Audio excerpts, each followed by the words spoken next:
ছোটোবেলা বাবা আমাকে অনেক প্রচুর পরিমাণে সেন্টার ক্রিকেটে ব্যাটিং করাতো, সেই জন্য আমি ন্যাচারালভাবে আমি ছক্কা মারি। সবারই একটা গোল থাকে, আমারও সেম একটা গোল আছে, টপ 5 রান গেটের মধ্যে থাকার চেষ্টা করবো ইনশাল্লাহ। তো আমি চেষ্টা করবো আমার ভালো ক্রিকেটটা খেলার, পেশার না, জাস্ট ফোকাস থাকবো, ম্যাচ বাই ম্যাচ খেলার চেষ্টা করবো, ভালো খেলার চেষ্টা করবো। আশা অনুরূপ আমাদের টিমটা মাশাআল্লাহ খুব ভালো আছে। ম্যাচটা ফরচুন বরিশালের সাথে, আশা করবো আমরা ভালো ক্রিকেটটা খেলবো। দেখেন আমাদের পেস বোলারে তাসকিন ভাই আছে, বাংলাদেশের টপ বোলারের মধ্যে একজন, তারপর শফিউল ইসলাম আছে, মোহর ভাই আছে, ব্যাটিংয়ে আমি আছি, বিজয় ভাই আছি, ইয়াসির রাব্বি ভাই আছে, আকবর ভাই আছে, স্পিনে মুরাদ ভাই আছে, সানজামুল ভাই আছে। আশা অনুরূপ আমাদের টিমটা মাশাআল্লাহ খুব ভালো আছে। দিনে যে ভালো ক্রিকেটটা খেলবে সেই সেরা। টি-20তে কোনো স্পেসিফিক বড় কোনো টিম নেই, যদি আমরা ভালো ক্রিকেট খেলি ইনশাল্লাহ আমরা ভালো কিছু করতে পারবো।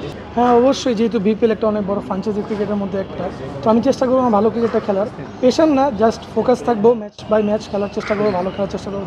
আমি ছোটোবেলা থেকে আমার ন্যাচারাল ক্রিকেটটা খেলে আসতেছি। ছোটোবেলা বাবা আমাকে অনেক প্রচুর পরিমাণে সেন্টার ক্রিকেটে ব্যাটিং করাতো, সেই জন্য আমি ন্যাচারালভাবে আমি ছক্কা মারি, এটাই বড় বড় ছক্কা সবাই বলে।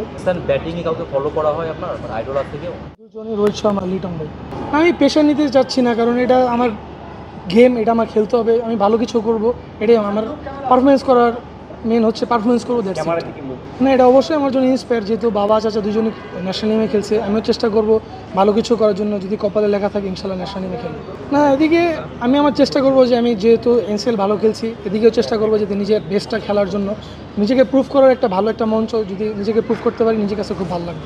সবারই একটা গোল থাকে, আমারও সেম একটা গোল আছে, টপ 5 রান গেটের মধ্যে থাকার চেষ্টা করবো ইনশাল্লাহ। যেমন উইকেট হবে, অ্যাজ এ ব্যাটসম্যান বা অ্যাজ এ প্লেয়ার হয়েছি, খেলতে হবে, ভালো খারাপ হোক ওটা মানিয়ে খেলতে হবে। যদি খারাপ কন্ডিশন থাকে ওভাবে নিজেকে মানিয়ে নিয়ে খেলবো, ভালো উইকেট থাকে তো মাশাআল্লাহ ভালো। যেহেতু এনসিএলটা শেষ হওয়ার সাথে সাথে বিপিএল, তো ওই মাইন্ডসেট আমি আছে, ওই প্রসেসে আসি, ইনশাল্লাহ ভালো কিছু করার চেষ্টা করবো। বিসিবিকে অনেক অনেক ধন্যবাদ জানাই, যেহেতু বিপিএল একটা বড় মঞ্চ, ওইটার আগে আমাদের একটা টি-20 সুযোগ করে দিছে। এটা যদি আমরা ডে বাই ডে প্রত্যেক বছরই খেলি ইনশাল্লাহ এদিক থেকে অনেক ভালো ভালো প্লেয়ার আসবে। যেহেতু এবার শুনলাম যে শিডিউলের কারণে একটু মানে বিপিএলের সাথে সাথে হয়ে গেছে, ইনশাল্লাহ নেক্সট ইয়ার থেকে এটা একটু পিছিয়ে দিবে শুনছি, যদি এটা পিছিয়ে দেয় খুব ভালো হবে।